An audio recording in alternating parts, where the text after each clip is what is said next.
podcast is a member of WildGamesProductions.com and D20Radio.com. Between the time when wargamers played with chainmail and the rise of the wizards of the coast, there was an age of gamers. And unto this, Gygax, destined to bear the crown jewel of TSR upon a troubled brow, to show you all how to roll for initiative. The Roll for Initiative podcast, volume number 2, issue number 99. Yes, that's right, 99. We're one away from the big 100 coming up in the following week, probably around Halloween, right after Halloween. We're doing a great special.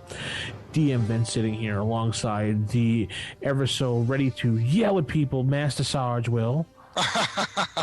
Pigs have orc faces.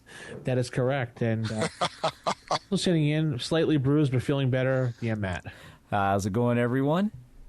Matt, how's the hand going? It's coming along. I'm in a smaller brace, so I can actually use my fingertips on my right hand and actually kind of grasp things. Still hate doorknobs. I am starting to get to the point where I can kind of start my car with my right hand. Yay. So slowly but surely, I start physical therapy this Wednesday, hopefully. But I have a follow-up with my surgeon, and once he gives the go-ahead, I'll start physical therapy. So, but I should be in the splint for about 3 more weeks. Cool. Yeah. Good. At least you're healing really well. Yep. Yeah, hands up to that. So I went. So this weekend I played my face-to-face game. We actually increased 2 new players to the group, so now we're at 6 players, as opposed to just 4 with 1 DM. So that's pretty good. Hopefully that'll keep going. We play every other week, so it's a bi-weekly game. And that was some fun. How about you, Matt? You been playing anything? Yeah, we restarted my Ravenloft campaign last week, and we ran the first adventure. They went to the city of Briarwood, and they were approached by... They went to the Adventurers Guild, but the Adventurers Guild in Briarwood, out of the City State of the Invincible Overlord box set, requires 200 gold per person to join, as well as a tale of adventure you actually did. So, being they were new players, they didn't quite qualify to join. So at that point, they wandered the city, and they got pulled... An aide for one of the senators pulled them aside for a special task that needed much discretion. So, and basically it was just to retrieve a item from a submerged wizard's tower. Mm-hmm. And they traveled to that tower, and everything was hunky-dory. I mean, they got a 500 gold up front for taking this. They were going to get 2,500 gold for completing the quest. They caught a giant otter in a fishing boat and sold the pelt for 700 gold. The weather was beautiful. Everything was perfect. And then they're like, well, we need to hide some of this gold, so they buried it. It was that moment in time one of my players looked at me and was like, oh, no, I just remembered we're going to Ravenloft. In their head, his head just hung down like, we are so screwed. Yes. Yeah, so they went into the tower and they retrieved the item, but when they were coming out, it just so happens that perfectly clear full moon night was now covered in a mist. And they took their ship to sail back to the mainland, and that's where we left off. Nice. Yes. Oh, forgot to mention, the module we're running in our group is the free download of the Spider Farm. We just finished that one up. So who knows what the DM's going to do next. Will, what have you been up to? Oh, not much. The same old stuff and everything. Got a new job and everything, so that's been keeping me busy. But I still manage to game, throughout the week and the weekend when I have that time now. So now things have to be, of course, altered a little bit to make for my new schedule. But starting after next week, I go to nights. So now I'll be, going back to my 4 games a week from there on. Okay, cool. So the same old stuff, nothing new. So Will's boring then, okay. No, actually not. Yesterday I went down to the gaming store. I played a full game of X-Wing, that miniature game. Yeah. Great game. Good to go. Yeah, I played that a couple weeks ago, and that was really fun. It kind of reminded me somewhat of Wings of War. Yeah. But without the card deck, where you have the more and you actually have more of tactical control over your ship, as opposed to in Wings of War, it's more trying to make the best of what you draw on, whereas this actually has a little more about the actual construction of your force to it. Yeah. It's a little tougher this time, but I saw some of the rules and everything. I don't know if you got too far into, like if you do a risky maneuver, and you had to put that risk token down. Right, and you're. But if you want to do another risky maneuver, the people on the other team get to pick the maneuver you can do. Right, yeah, or if you do certain maneuvers, you can't really do much of anything after them because your ship hasn't stabilized until you did like a green basic maneuver. Yeah. Well, I am happy to say that Luke Skywalker and Biggs were destroyed. Oh, good. What about Porkins? They don't have him yet. They don't have him as a character card yet, but I'm waiting for him to come around. Porkins, I couldn't stand it. I'm glad he died. So, but no, it was 2 X-Wings versus 4 TIE Fighters. 2 were just, newbies from the Academy, and the other 2 were experienced TIE Fighter pilots. But we lost 3 TIE Fighters, and we ended up, killing Luke at the last second. Yeah. Well, I guess Luke didn't use the Force then, huh? He has R2-D2, and actually Luke and R2-D2 combination are very powerful because they can regenerate the shields. Yep. Wow. Yep. And the game I played, it didn't go so good for the Empire. It was a X-wing and a Y-wing versus 2 TIE fighters and one of the advanced TIE fighters, and yeah, that Y-wing is just such a tank, and it needs so many hits to actually bring down. They were able to just launch some missed torpedoes at us and just vaporize the little TIE fighters. Right. Well, I think next month the new 4 ships are coming out: the Falcon, the Slave One, and you wouldn't be shocked at how much those things cost each. Oh, I bet like $30 each. They're $29.95 a piece. Yep. And then the A-wing and the TIE Interceptor, and those are going to be the regular price of $14.95 a piece. Yeah, it's a very good game, but also a little pricey to get into. It's like Magic the Gathering, except with minis. Right. Well, it's not quite that insane yet. I mean, but also, I just kind of got into Warhammer Fantasy, so at that point, I have no room to complain about games being expensive because... You found someone to play Warhammer Fantasy with you? Yeah. Actually, my gaming group, there's like 4 other... I have 4 other people to play with. Lucky. Yeah, so... What army? I am playing Orcs right now. I was able to actually buy the starter set from, I think it was 2000 with Empire and Orcs for $20 shipped off eBay.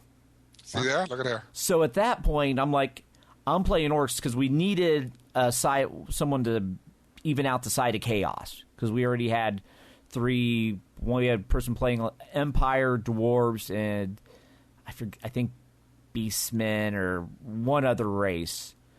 So we already had 3 good guys, and my other friend, he has like a Chaos / Vampire Lords. Vampire. Yeah.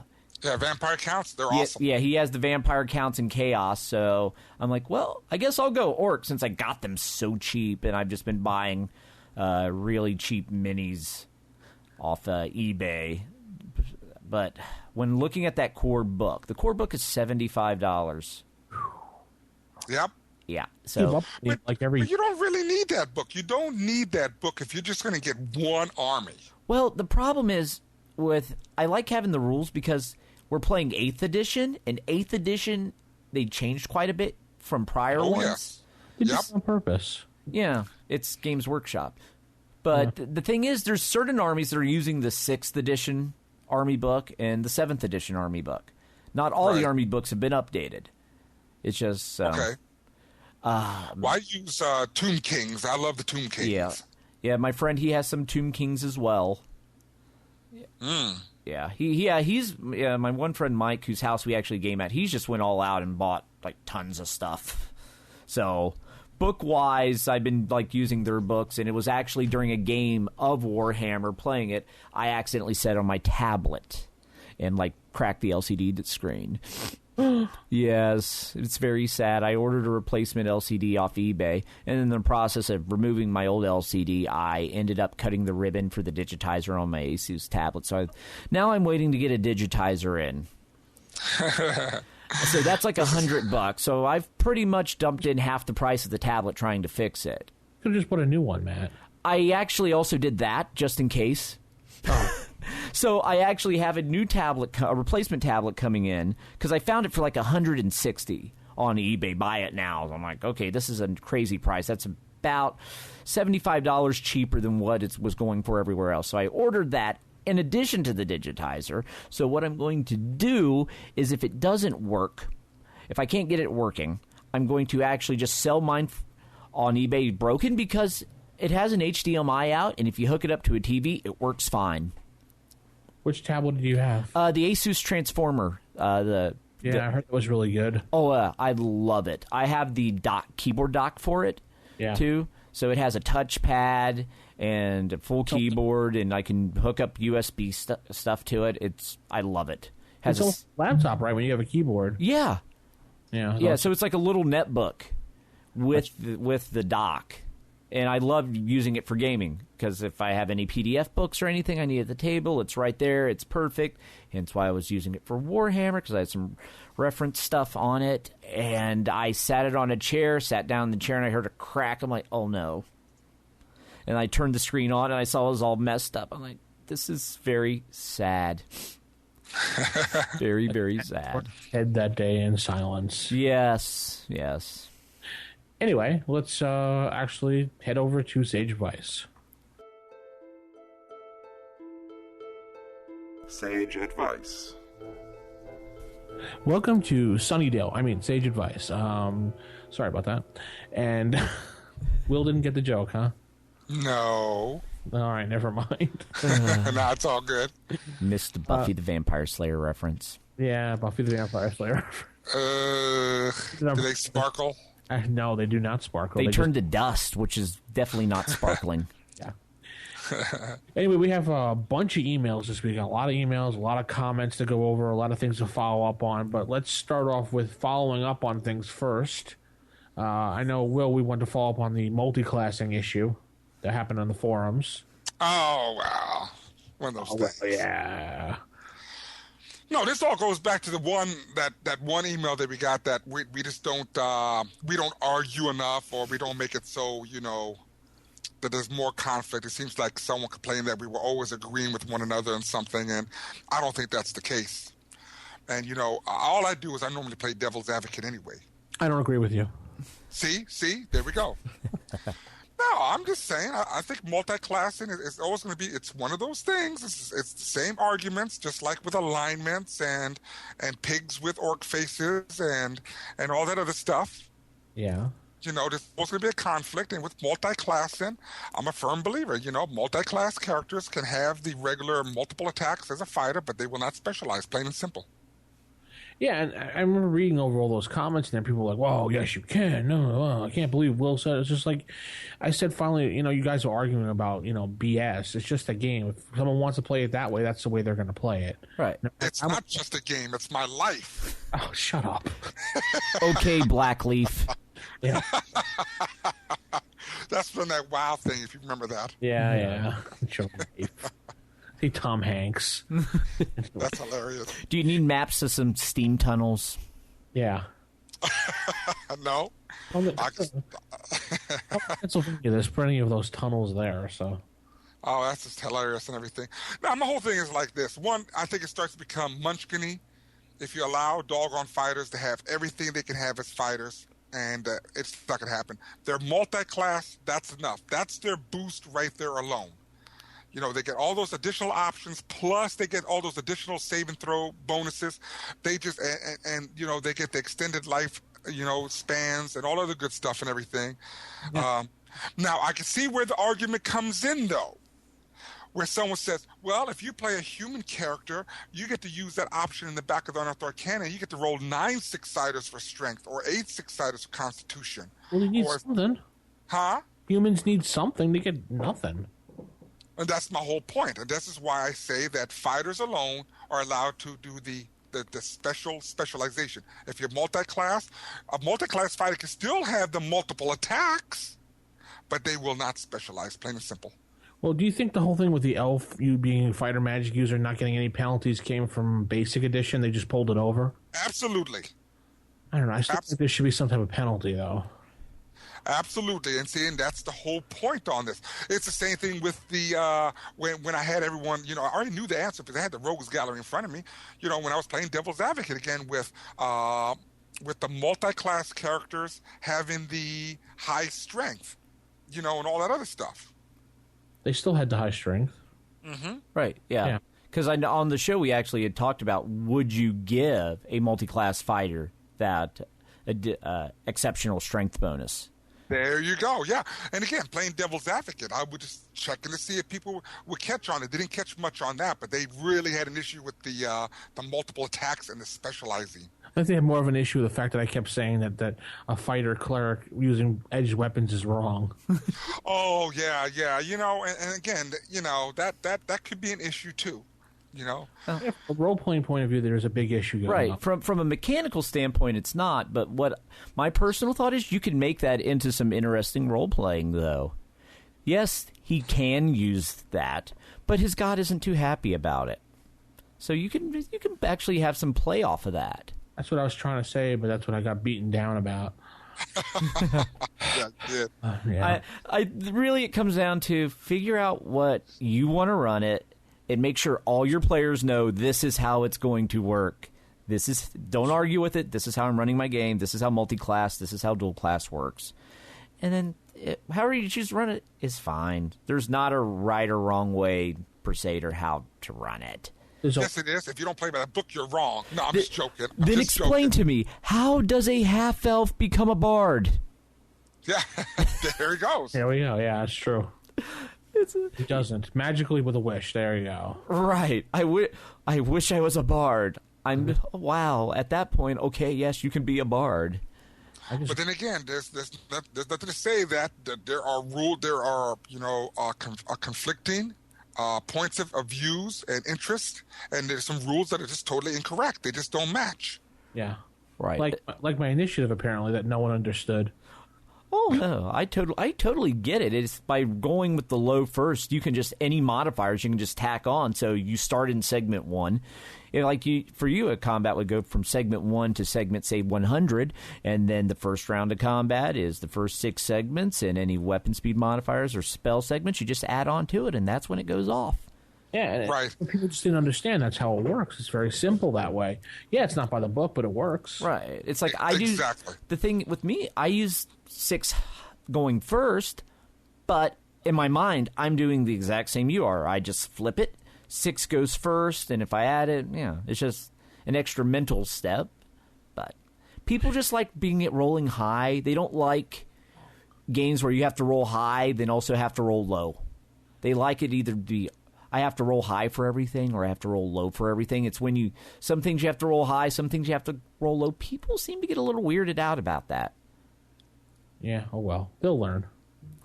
Yeah, see, like one other point that was made by another poster was they was talking about the gnomes, because gnomes can be fighter illusionists. Gnome, yeah. So they asked is, can they wear armor and cast spells, or is it just elves? Well, apparently it's just elves, really. So what that states right there, see, and that's the whole point. Why are elves allowed to wear, plate mail armor or whatever, chain, and gnome illusionists cannot? Or fighter illusionists, actually. Well, so, again. For certain spells, like if it was strictly verbal or component, I probably wouldn't have a problem with them casting in armor. But if it's somatic? If it's somatic, then I would probably okay, what type of armor are you wearing? That full plate, you're not going to be able to get the movements down right. I mean, you can try, and you're probably going to fail, but I'll give you a remote chance you can get the movements right. Basically have a spell failure that was in later editions. Oh, yes, exactly. And see, that's the whole thing. So that's definitely something that should be explored. I'll look into it when I have some time this week and really look into the history of the fighter, magic user, elf that's allowed to wear armor and cast spells, whereas a gnome illusionist can't. But you guys aren't playing first edition true to the book. Well, again, then go back to the Rogues Gallery.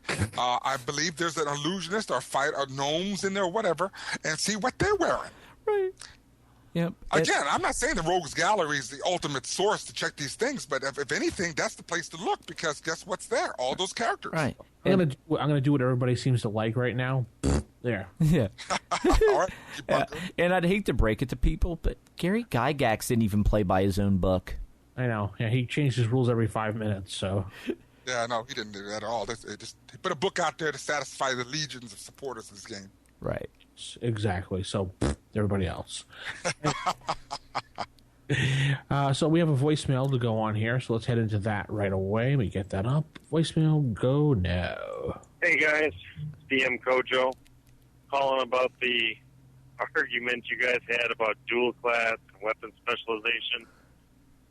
As you probably recall from my previous voicemail, I don't use dual class or multi-class in my campaign except as the occasional NPC. But if I were going to use it, which I am considering based on your arguments, then I think I would probably allow weapon specialization at the level that the dual class fighter stopped being a fighter exclusively. I don't think that they would lose that ability. I'm kind of in agreement with Nick and Matt here. I think that they would probably still practice that ability enough to keep it steady. It would not improve. Multi-class, I would probably be inclined to allow it. When I look at fighters and specialization, if you're going to multi-class as a fighter, I think that's part of the benefit to offset the negatives that come from multi-classing with experience and hit point averaging and all that. So I really think that I would give the classes all of their full abilities to use. That would be kind of the point of the multi-classing. Otherwise, why be a fighter anything? So at least that's my take. Keep up the good work. Thanks. Bye. Well, thank you, DM Kojo. That's what he has to say. What do you guys think? Yeah. I mean, I pretty much, he's agreeing with me, so I say that's 3-2 in favor of me and Nick. Well, Nick's not here, so he as well doesn't count. He's busy picking pumpkins, so he doesn't vote. So that's me and Will plus my imaginary friend that we outrule you. Oh. No, I don't think that. I don't know. I mean, you're immersed in another class. I don't know if you're going to have time to worry about that specialization too much. That's just my argument about it. Yeah, I mean, I don't. With the multi-class, I have no problem giving it. With the dual class, if you started fighter and froze, you're not getting another specialization. But I'm of the mindset, once you have the skill, it's going to take a lot of effort to have that truly atrophy to the point where you wouldn't have that skill anymore. You're basically saying it's like riding a bike. You never forget. Exactly. It becomes so... If you get to the point where you're specialized in it, it's so ingrained in your muscle memory, you'll just automatically do it without even thinking. As soon as you pick that sword up and swing it a couple times, you'll be like, oh yeah, I remember this. Yeah. I guess so. Anyway. Let's head over to some comments. I got a comment off... Oh, wait. Before you do that... Yes. Let's talk about the specialization real quick. They're talking about the specialization in the UA. When you look at weapon specialization, it specifically states that only members of the fighter class and the ranger subclass can make use of weapon specialization. Right. Okay. So, when I look at this and everything, and let's say multi-class, nah, ain't going to happen. It's not going to happen with dual class either. I just can't see that happening. Why? Just can't see that happening. Again, I'm just saying, I'm being realistic, though. I only think that weapon specialization should apply to those true fighters who remain true to their class from level 1 all the way up. Now, they'll get their regular melee, multiple attacks like a fighter magic user or a dwarven fighter cleric and all that. I'll let them have their regular, multiple attacks when they reach that certain level, but not for weapon specialization. It ain't gonna happen. So DM Kojo, play how you want. And blah. I'm just messing around. I like DM Kojo. He's good to go. Yeah, he's a solid fella. Okay, over to the comments. People say we don't read anything but 5-star comments from iTunes. I found a 4-star review just recently, so I'll read that for everybody. It's entitled The Good, the Bad, and the Not So Good by DM Brian. I'm going to have to talk with DM Brian from Thacko's Hammer now. Oh, wait, that might not be him. Anyway. Hello, I finally got around to writing you guys a review. I downloaded all the podcasts from as far back as I can go and finally caught up to the present. We have all of them up there now, Matt, right? Yes, we do. Okay. There have been some really good episodes and some pretty bad ones, but overall, wow, really? But overall, I do like listening to you guys. After all, I put a lot of time into getting caught up. The main thing I wanted to say is this. You know how someone points out something that you did not notice before, and like a sign on the street you drive past every day, and then once they point it out, you just can't miss it ever again? Well, a few episodes back, someone wrote in about DM Will dominating the podcast once he gets started. Well, now that I heard that, it made me pay attention, and I realized that when he starts talking, it's almost impossible to have someone else interject their opinion, or even more, to the next topic or section. Don't get me wrong, DM Will, you're a freaking encyclopedia when it comes to modules and older material, but in my opinion as a listener, tone it down a little bit and let others interject to help the conversation go smoother. No. I'm just joking. Other than that complaint or observation, you guys are doing a really good job. You guys are doing a really good job keeping up with the older material, and I love the way the show is laid out in sections too. I always look forward to the Dragon's Horde towards the end. DM Brian. Comment? Well, let me say something first before anyone interjects. Let me say this first. Go ahead. First, there was a complaint. Will never says enough, or people don't say enough.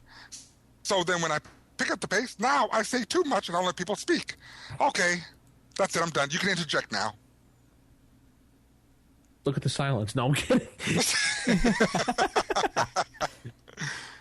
Yeah, I do admit that sometimes I go a little bit, and you know what it was is there was a complaint a while back when they said to us like, well, y'all don't cover enough information, and I have said it countless times.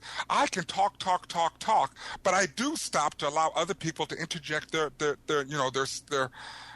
knowledge too as well and everything. There's only so much that I can cover, and if I wish I can cover more, but we're restrained by time limits. Yes. I keep showing Will the watch saying, come on, Will, enough. Anyway. Oh, really? Okay, well, let me tell you. It's not impossible. It's highly improbable, but not impossible. It's improbable. Yes, that's correct. Go ahead. Interject. I'm not talking no more. Come on. You're not letting me talk, as usual. Okay, go, please.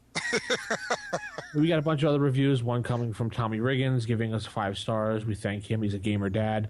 And another one, DM of Doom. He says, incredibly well done, 5 stars. Thank Excellent. you for reviews. Everyone, thank you for your reviews. We appreciate them. Every review counts, going towards pushing us further and further up on the rating scale on iTunes. And I don't care what anyone says, it does help. So, a bunch of emails. I meant to say, that's what I meant to say. First email, actually, we're going to skip over to Matt, talking about someone wrote in personally to Matt. Yes, this is DM Matt. Had hand surgery, right hand, dominant hand, back in 2009, right before I got out of the military. After a crazy snowplow blade versus wrist injury that ruptured a bunch of ligaments between 3 of my wrist bones by the pinky. Yeah, he wins in the gruesome injury department. That makes my little broken glass, severed tendon, half-severed nerve seem like paper cut, really. Yeah, technically it's called triangulofibrocartilage tear, and the repair required internal permanent stitches, and the entire surgery was done with 3 scopes. Yeah, mine was a little outpatient procedure. I was actually awake for the entire time. Yeah, I'm sitting there listening to the doctors, like, ask for different things, like, talking about what they see, and so I'm like, this is kind of interesting. Carry on. Unfortunately, the doc said the risk of hitting and cutting some nerves to the skin was possible, and sure enough, he must have fumbled as he hit 2 of them, and I now have permanent skin sensation, loss of the radial and ulnar nerve branches that go to the back and pinky side of the hand. Mine's actually, the numbness I have is actually similar, except it's on the, instead of the back side of the hand, it's actually on the palm side of the hand. So that halfway down the pinky, palm side of the hand, and is where I have my numbness. So I totally know what you're talking about there. The only good thing that came out of it was I got to do a lot of reading, mostly old D&D rule books. Yep, I still got my old first edition rule books and was listening to some podcast about Gen Con 2009 and heard about Pathfinder coming out, but was bummed I lived too far away to get a copy and meet some of the Paizo people. So I ordered a book online and sent an email to the Paizo people and asked if it was possible to pass the core rule book around for signatures while I was still in my cast and healing. I thought it would never occur, but they must have sent it to nearly 20 people in the company to get it signed. That is just awesome. Yeah, that's cool. Yeah, totally. Just to prove once again that gamers are really cool. I totally feel your pain when you said that doorknobs are giving you trouble. I was also frustrated with zippers, buttons, and using any key, door, or car, and opening pop cans. Wait until you get your cast off, you can really move your hand for the first time. Ouch. It nearly took me 1 month to get used to putting things in my pockets, too. It hurt too much to have fabric touch the surgery site. Despite all that, after about a year, I got a tiny bit of feeling back, but most of it's still gone, but the range of motion is much better. I don't think the motion sensation I lost is too bad. I can still type and write. Every now and then I will turn a doorknob or push a grocery cart and get a twinge of pain will occur at the old surgery site, but it's not too bad. So perhaps you can milk your injury to get some of your stuff signed. Good luck with your recovery, Aaron. Thanks, Aaron, for the well wishes. Yeah, I have it nowhere near as bad as you did. I've been very lucky, and the pain hasn't been that bad. I mean, I'm kind of blessed with a nutso pain tolerance anyway. And other than the first few days when the nerve was just giving me like weird sensations, so I was like popping hydrocodone just to like take the edge off the wacky tingling I would get in like the palm of my hand or my pinky. The pain really wasn't that bad. And when I did the first initial injury, it didn't actually hurt at all, even though I had giant gaping flesh wound. So it was just really weird. I'm just like, I have this giant wound and I'm bleeding and it doesn't hurt. Huh. So, yeah, I actually consider myself like really lucky, for it could have been a heck of a lot worse, especially when you see how far on the underneath side of the palm of my hand the cut started to go. It wasn't that much farther from like the main arteries in my wrist. So just shifted a few, like maybe a half inch, and all of a sudden I'm cutting like the main arteries in my wrist. So I got very, very lucky, and I'll be starting my physical therapy come Wednesday, so I get to tell you all about just how miserable it'll be trying to move my wrist. So anyways, thank you for writing in and just telling us your story, because because I'm like realizing I'm not alone in this whole like, yes, people having wacky accidents and maiming themselves, much like the Black Knight from Monty Python and the Holy Grail. So, but he wasn't listening to Sod during the time. So. No. Unless he's a time traveler. He traveled forward in time, got some Sod shows, then went back in time, and while using a snowplow, it happened. He could have been listening to, he could have listened to our podcast and it would have been that way. No, not Gen Con 2009. No. Because RFI started at 2000, into 2009, like December-ish. Yes, that is correct. So yes, if he was listening to any of our podcasts during the time of this injury, he had to either be clairvoyant or a time traveler. Or he was listening to Darker Days Radio, which I used to do back then. True. Very true. So, ha-ha. And then at which point, which clan was he a part of that he was actually offering a bloodletting to? I'm going to say for the crazy act of that, he's going to be a Malkavian. Okay. Considering I know absolutely nothing about White Wolf at all. I've never played Vampire, but I know there's clans involved somehow. So, yeah. Malkavian is the crazy ones. Okay. Yeah, see, there's whole Toreador would be the beautiful ones, and it goes on and on. They have the Bruja, which is the brutes, and on. Good game. Yeah. Anyway. Well, high five to Aaron. Yes, we appreciate the support email to Matt.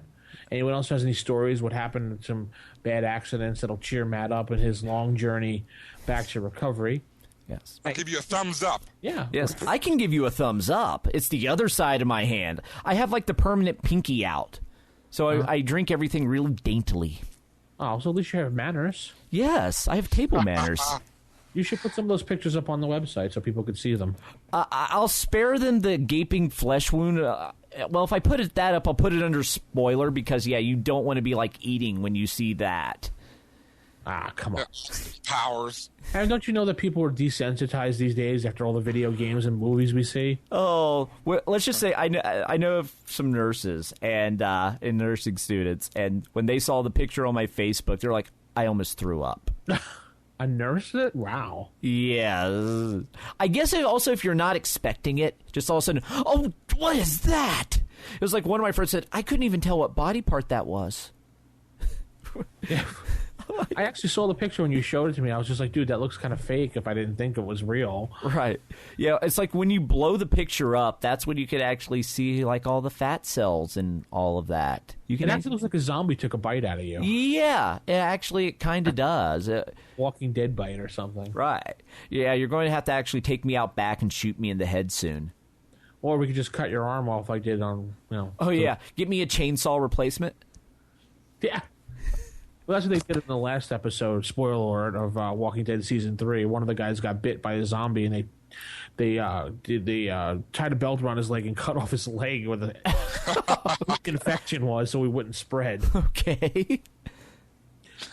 But apparently, as we found out last season, everybody has the zombie virus in them, whether they're alive, bit, or not. Right. So. Everybody's a little bit of zombie. Yeah, but that's apparently the storyline they're going with. I don't know if that was in the comics. I don't remember reading that. I don't recall that. I haven't read the comics. I watched the very first episode, and I hated every main character in it, and I'm like, you all should die. And I haven't watched since. Such a good show. I'm surprised. I'm just glad the wife beater got ate up. Oh, yeah. Yeah, that's true. That guy was yeah, anyway. All right, next email comes from Chris S., and he's a little annoyed at us, so I'll try to get through as quick as possible and then answer it. I'm listening to your Polyhedron podcast, and at the end where you get to mentioning Hackmaster, I was disappointed in your commentary. Gee. First of all, Nick, seriously? The Hackopedia of Beast came out over a year ago, but according to you, it must have come out... Well, according to you, it might have just come out. Oh, I see what he's saying. Nick... Well, I know Nick isn't really keeping up with the new Hackmaster, so it's probably why he wasn't sure. I remember him saying he wasn't sure. If I remember correctly, right, guys? Anyone? I can't recall what he said specifically as far as that is concerned. Cricket. Anyway. Well, I get that Hackmaster might be too crunchy a game for you, DM Vince. Yes, it is. I surprising that you were confused by Jolly's counterboard. That counterboard was the most ridiculous thing I've ever seen. I'm sorry, Chris. It was 3 little levels with this little peg that this woman kept showing me, and I was just like, what? Anyway, all that thing is an unnecessary game aid that counts the seconds of combat starting at 1. Why do we need a counter of 1? The game should be simple. Yeah. It's actually, that's something they also use in Aces and Eights. Oh, okay. They use it, but in Aces and Eights, they actually break down combat to, they actually specify the time it takes to cock a gun. So cocking the gun will be your action, and you'll move it ahead like 1. And then aiming the gun's something else. I mean, it's in Aces and Eights, combat is every little thing you do has a time associated with it. So you're constantly moving. You have to use that count shot clock because you could be firing like a 1/10 of a second quicker than the other guy, and therefore go down before you get to complete your action. Great. Let me cock the gun and shoot myself in the head. Players just put a marker on the counter track to remember where their next move is. Many players use different trackers, if any at all. But basically the whole device is just a counter. You made it seem like more like an abacus. Well, it was. It was this big, archaic, silly thing. I didn't like it. I'm sorry. I usually like all of your podcasts, except where you speak ill of any game that isn't first edition. Spoiler alert, the podcast says Advanced Dungeons & Dragons First Edition. Anyway, even if it's a game I don't care for, odds are the majority of your listeners do not play First Edition on a regular basis.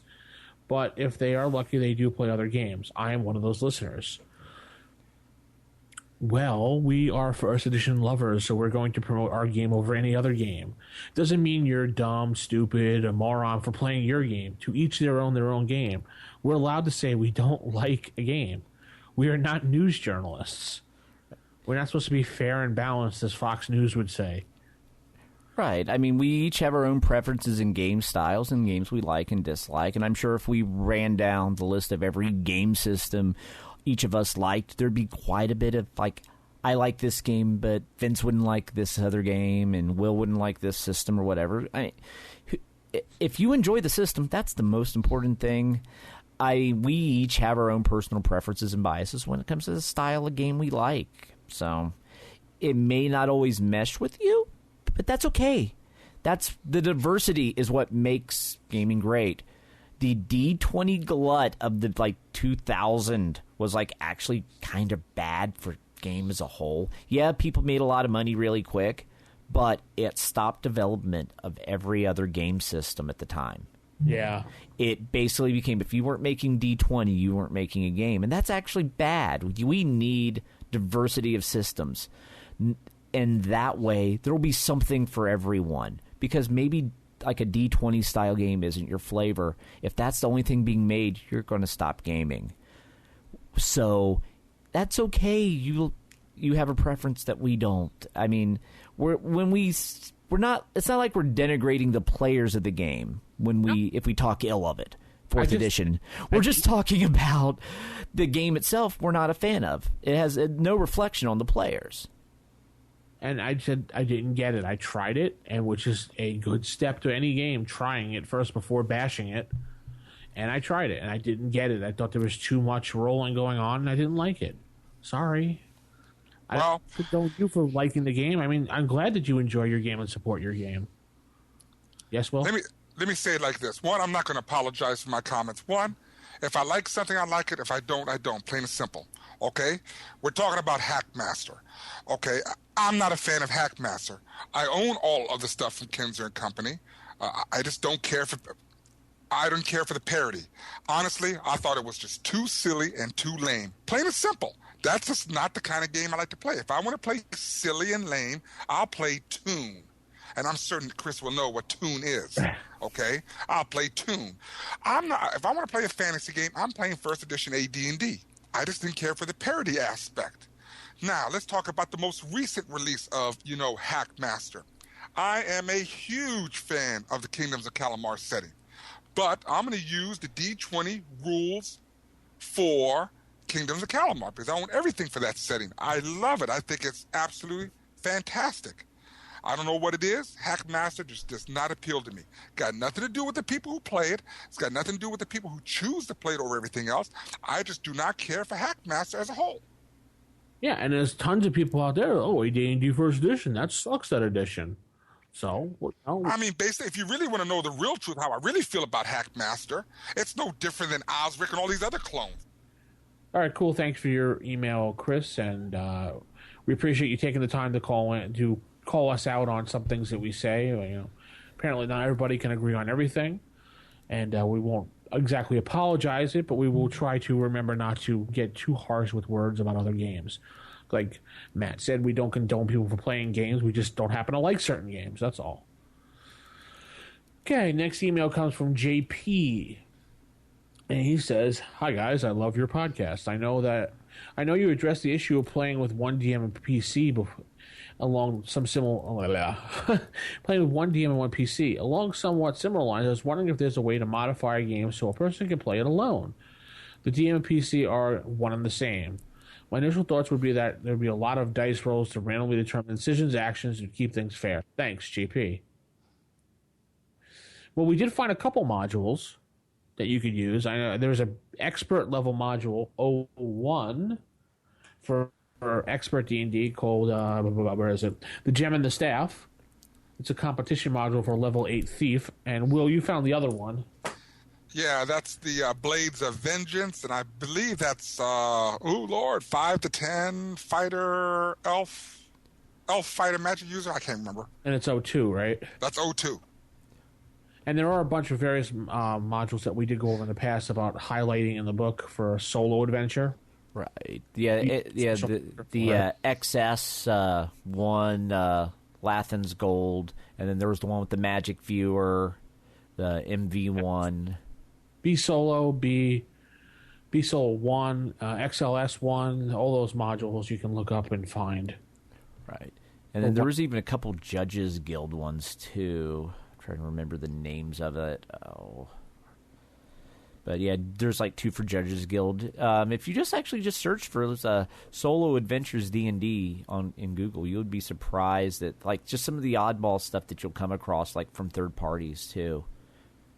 There were some books I remember a while ago that Jason was talking about on Amazon, and I'm just looking through the list here because I remember I bookmarked them because I wanted to grab one, and there was some like kind of solo adventure type books. Along the lines of Choose Your Own Adventure books, you remember those? Right, yeah, because there was like the Lone Wolf series by Joe Dever that I was a huge fan of. Destiny Quest. And Fabled Lands is another one. Lone Wolf, like you said. Yeah. I have all 3 of them bookmarked here. Yeah, Fabled Lands, The War-Torn Kingdom, and Destiny Quest, the Legion of Shadow, excuse me. Destiny Quest 1. Those are all like solo-type, adventure-type books. Yeah.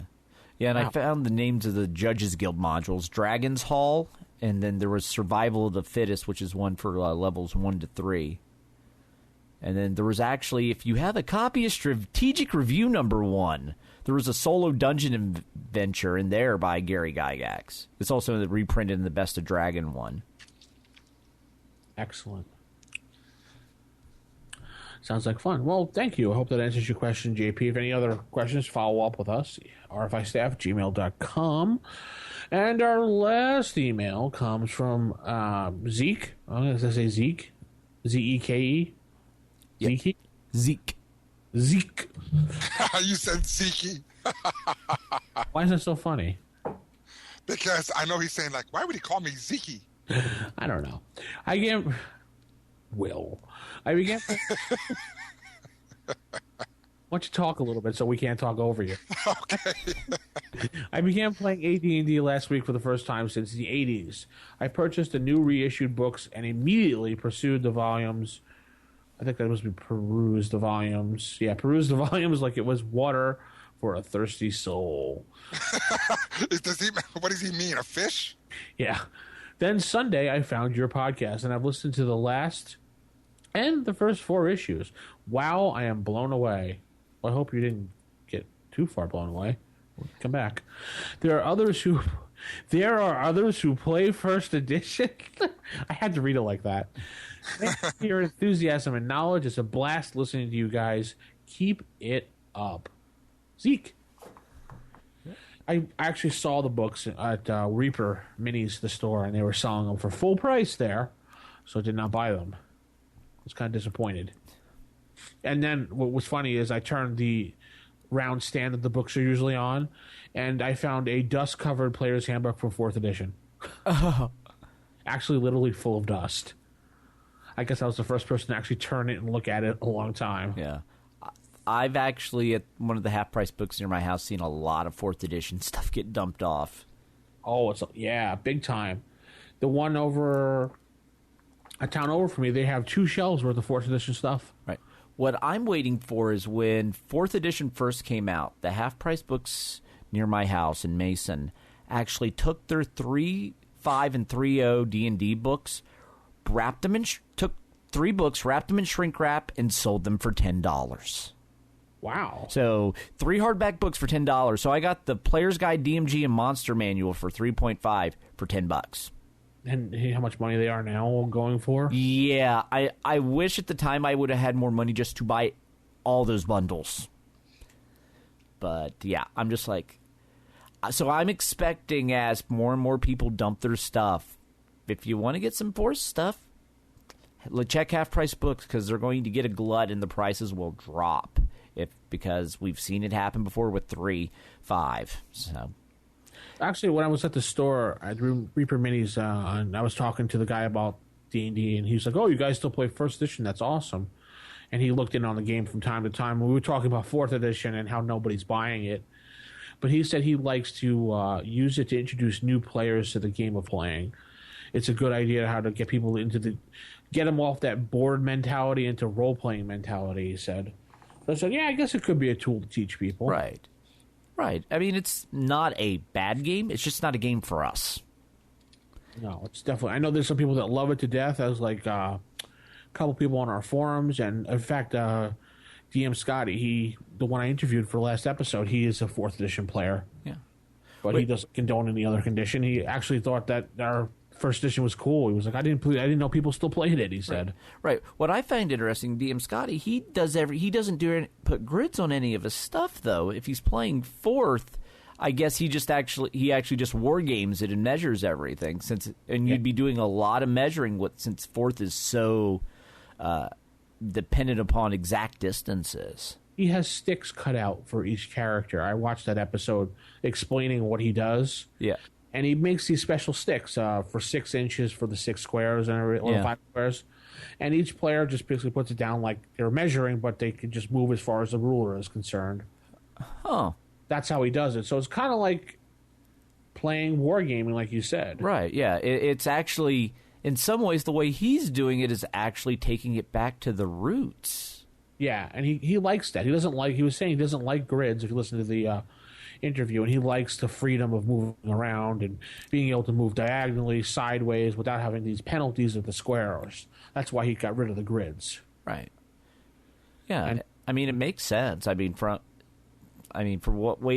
the stuff he's making. I mean, I watched his YouTube videos, and the stuff he puts together is actually really nice. And yeah, I have no problems actually busting out the ruler, hence why I'm getting into Warhammer. I mean, I'm going to steal some of his techniques to actually make Warhammer terrain. Yeah, I was going to say that'd be a perfect Warhammer terrain to use cardboard and the glue gun and just some flat black paint and stuff. Right, yeah, because, I mean, I've mostly dealt with, like, the cardstock stuff, the actual building terrain, like, from, like, Fat Dragon games. And that's mostly what I've built in the past, but now I'm just like, like I'm actually thinking of stealing like some of his ideas and actually just making army trays out of cardboard. The same way he makes his tiles, I can make an army tray, as opposed to paying like $20 for like a couple of just little plastic trays. So, yeah. What do you have to say, Will? Oh, can I interject now? Oh. I don't want to talk too much. Just talk, Will. Just talk, huh? No, it's all good and everything. You know, when you're talking about the terrain and everything for Warhammer Fantasy and everything, you only need a 3x3 area. Am I not correct? Right. Well, it depends on what you're playing, because my group, we play by the basic rules of the game, but when it comes to the actual setup and stuff, we kind of just say, what do we want to do today? We're not real strict when it comes to that. So. No, the only reason I bring it up and everything is because I know that the gaming store here is selling a lot of the terrain boards here, and they're perfect.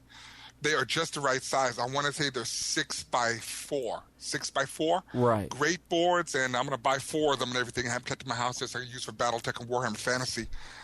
But no, that's all good. I'm glad he bought the books and everything. That's just excellent. Yeah, I definitely highly recommend buying the books. Now, with the 4th edition, if you want dead weight, go ahead and buy them 4th edition books. I went ahead and bought the books, and the only reason I'm buying the books, and I only got a couple more to get and everything as I find them at Half-Price Books or wherever, is that the fact is that the game's out of print now. It's out of print. Yeah. And the game's out of print, so the books are worth something now. I mean, and there's some books you can actually get some good fluff from. I mean, the most recent book, the Mesobaranzan, I mean, that's a great book on the city. I thought. Yeah. That was edition neutral, I thought, that book, right? Right. It's, for the most part, it has some stuff, but for the most part, it's a lot of fluff. So you can find books like that in 4th if you look. Not everything's going to be crunchy game mechanic stuff. There is actually fluff in 4th if you look for it. And I think that was a problem for a lot of people. You had to really look for it, especially at first. Well, I tell you, there are some elements of 4th edition I liked, and I tell you, this is where they could have really hit the pay dirt, but they failed miserably. But their adventures were actually pretty good when they converted the Giant series over and all that. Right. That's actually a very interesting concept, and I'm hoping very much to see modules done in that kind of format. Not only are they having the adventure in there, but they also provide the maps for it and shows you where everything is at in that room, so that when you set it up, it plays out the way it's supposed to play out. Now, we all know what 4th edition is about. It's all about the miniatures and all that crap. Right. Get away a little bit from the miniatures, but still have those adventures in that format. I think it actually works perfectly. Right. I actually own that Revenge of the Giants hardback. Yeah, I like it. Yeah, it's great. I picked up a lot of my 4th edition stuff. There was a game store locally that was going out of business, and the last day they were open, everything was 90% off. And so I bought every 4th edition book they had. That's the right thing to do. Yeah. I mean, it's like I may not play it a lot, but there's still stuff I can mine from it, ideas I can get from it. I mean, just because it's not a 1st edition book doesn't mean I can't use some of the stuff in it in my 1st edition campaign. You'd be surprised what other sources you can use for your game. It doesn't have to be official product. Sometimes it's just stealing an idea from an adventure, stealing an encounter's setup, but running it in a different system. Or maybe you really find like, hey, this 4th edition module actually has a really good story. And you can just use it and convert it to 1st. Yep, that's what I say. I'm looking here right now on Amazon just to see, and it looks like the 4th edition book is officially cheaper than the 1st edition book. Yeah, that is true. It's going to be. And let me give you an example, because you brought up the 3.5 stuff. 50 cents. They just re-released the 3.5 reprints about 2 weeks ago. Yeah. Oh, it finally went out? Okay. Yeah, and they're $50 a pop. Ooh. That is actually an excellent deal. I mean, these are the books that are completely cleaned up. All the rat has been fixed and everything else. Okay. Oh, it has been. Okay. This is your chance now to get your reprints. People have been wanting and crying for the reprints. Here are the reprints. I'll be honest with you. I'm shocked because right now, they're not selling. At the game store, they're not selling. That $50 price point. That for me, it really makes me pause. Like, am I going to get $50 use out of it when I already own the books? I mean, I agree with you, but you know what? I don't think it's the price of the books. It's the fact is that Pathfinder has saturated the market, and I'm not in a bad way. Right. No. Pathfinder has taken over, and why would you want to play 3.5 now? It's not supported material. Yeah. It's a strange mentality. Right. Yeah. If this was something they did a few years ago before Pathfinder got entrenched, then yeah, people would be buying them to actually use them in game with them. But at which point, why would they? At that point, they would have already been throwing in the towel on 4th. Yeah, and that's the whole issue. Now they did re-release the 3.5 books with the errata fixed. If you remember, those were in the black leather binding. Right, but those were like $100 each. 75, I thought they were. 75, okay. I think I've seen them aftermarket for like. Yeah, aftermarket. Oh yeah, it was insane. But see, right now, the black ones are worth about $150, $125, and these here are $50. And they didn't do too much to them. It's like the regular old, for 33.5 bucks. Right. But like I said, whatever one wants to play and everything, I'm just waiting for the reprints. Right. I'm interested in the reprinting of the modules. Yeah, that definitely is something I'm looking forward to too. That's my main concern. I'm looking forward to see how they plan on doing it. Now, how much were they selling them for? $38 for the S series, and it was $42 for the A series. Remember we went over that, Will? We were talking about it was A0. They kept listing it as. Yeah, I don't know what they plan on doing. I don't know if they're going to make it into a hardback book format or they're going to release all 4 as one module. I just don't know. Well, if they took it in that Revenge of the Giants format and just took all 4, the A1 through A4, and made it a hardback book, I could see that. They are making. That would be excellent. Yeah, the books are going to be a hardback book, like a super module. That's going to be nice. The A series, I'm looking to see if I can find a price again for them. I forgot what the link was. But since we're on that subject, one thing that I was hoping they would do, and again, this is something where they really have to work on this, is if they take those adventures from Dungeon Magazine, yeah, and put that into a hardback book format. I thought they did that, didn't they? Not with Dungeon Magazine, no. They released 2 supplements for second edition, where they took some adventures out of Dungeon Magazine and put them in that format, but they weren't hardback. They were softback. I have those too. But if they take those, starting from number 1 all the way down, because all of that is property of Wizards of the Coast, regardless of who wrote them. That is property of Wizards of the Coast. Right. Yeah. That's what. So they could take those and make a killing.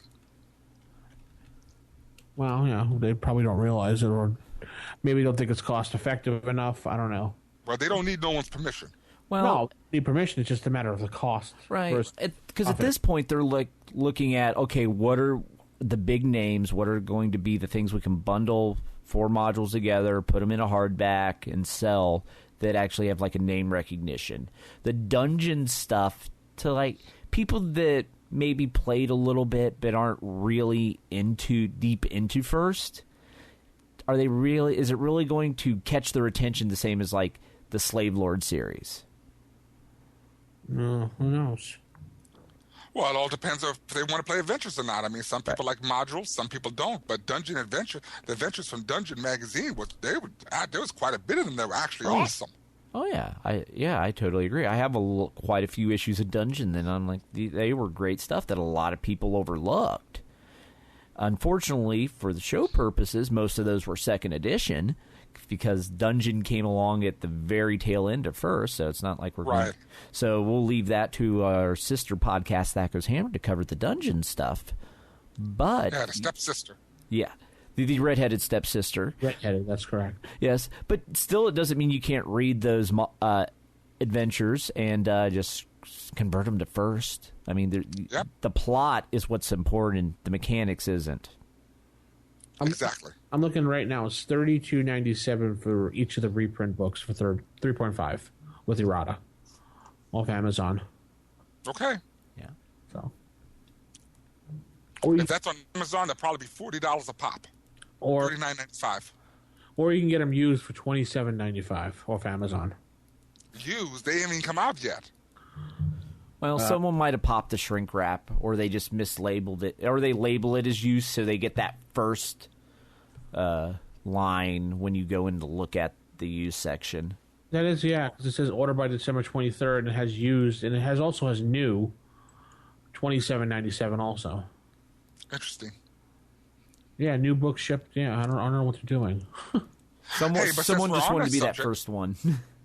What's that? But since we're on that subject and everything, just make sure people understand now that my intent is that as I get additional copies and extra copies and everything, there's going to be future contests later on in the future. Like for the Unearthed Arcana, which comes out in February or March of next year, we'll have a contest for that. Probably do the same thing with the modules and everything as well. I'm just curious, if they're not out yet, how are people leaving reviews for them? You would be surprised what actually goes on with reviews online. You have to tell us about that sometime, Matt. Yes, there's nothing like publishing companies that will pay people to write reviews for books. Or there was actually one author that got busted. He would write glowing reviews on his own books, and then go to other authors in the same genre and just rip their books apart. Oh, jeez. Under assumed names. He got in trouble for that. So that goes on everywhere. Or just like with video games, you'll see reviews for games that obviously the reviewer never actually played it. Yeah, I've noticed that, yeah. So that's nothing new. I found that book you were talking about last podcast, Will. Ed Greenwood's book. Yeah, that new Forgotten Realms book that was just released here like a week or so ago. Yeah, presents Elminster's Forgotten Realms, Dungeons & Dragons supplement. It looks like it's edition neutral, too. Yeah. It is. Okay. Yeah, it's just him talking about his background process in creating the Forgotten Realms and how it's evolved. And so I bet DM Corey from That Goes Hammer would love to get his hands on that book because he loves Forgotten Realms. I know that. It's going for $26.37 right now, or you can buy it new from somebody else for $22.08. Okay, I guess with shipping and everything, it comes out to the same thing. But that's that. That's, I guess, all the emails we have this week. Anyone have any final thoughts or comments before we drift away for episode 99? Will? No, nothing. For once, you want to talk? No, I don't want to talk no more because I say too much. So I'm not saying no more today. I think Will took it personally. Never, never, ever. Don't worry, Will. We all love you except for like one person, so. Oh, I can name a couple others. Yeah. I'm not going to say their names. They know who they are, and I know who you are too, so I ain't hiding from no one. No. Anyway, keep it original, keep it old school, and we'll be back next week with show 100.